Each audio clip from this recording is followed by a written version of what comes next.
কি বুঝতে পারছেন? আপনি খুব ভালো আছেন। আসলে বিষয়টা এরকম না। এই সিচুয়েশনটা আপনার সাথে হতে পারে। এটা কোথায় জানেন? এটা ফিলিস্তিনের গাজা।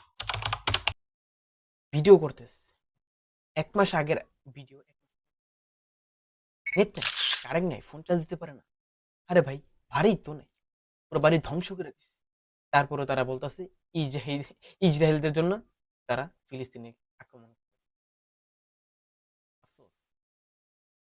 বাংলাদেশে ১৮ কোটি মুসলমান। পুরো বিশ্বে ২০০ কোটি মুসলমানের অধিক। ২০০ কোটির অধিক মুসলমান আছে। তারপরও আমরা গলা উঁচু করে কিছু বলতে পারতেছি না। কারণ আমাদের গলার এইখানে পাড়া। আর আমাদের ওইরকম একটা নেতাও নেই যে আমাদের সাথে হয়ে এক পায়ে লড়বে।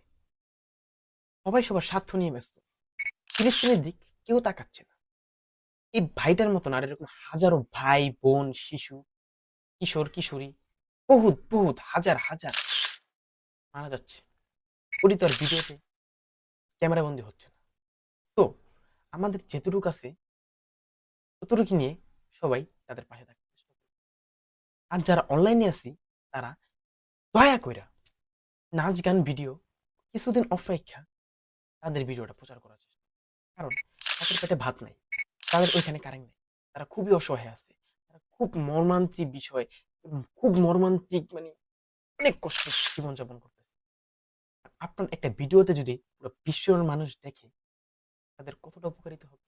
আর এই জন্য এমন হইতে পারে আল্লাহ পাক জান্নাত নসিব করতে। সো আমরা সবাই বোঝার চেষ্টা করি, আল্লাহ আমাদেরকে হেদায়েত দান করুন। আর এরকম ভিডিও থেকে দূরে থাকি, যেটি দেশের ক্ষতি, জনগণের ক্ষতি, নাচ গান থেকে। আর ইসলামিক ভিডিও বেশি বেশি প্রচার করার চেষ্টা করি। বিশেষ করে গাঁজা ভাইদের পাশে থাকার চেষ্টা করি। গাঁজা ভাইরা খুব নিরীহ হয়ে গেছে, খুব অসহায় হয়ে গেছে।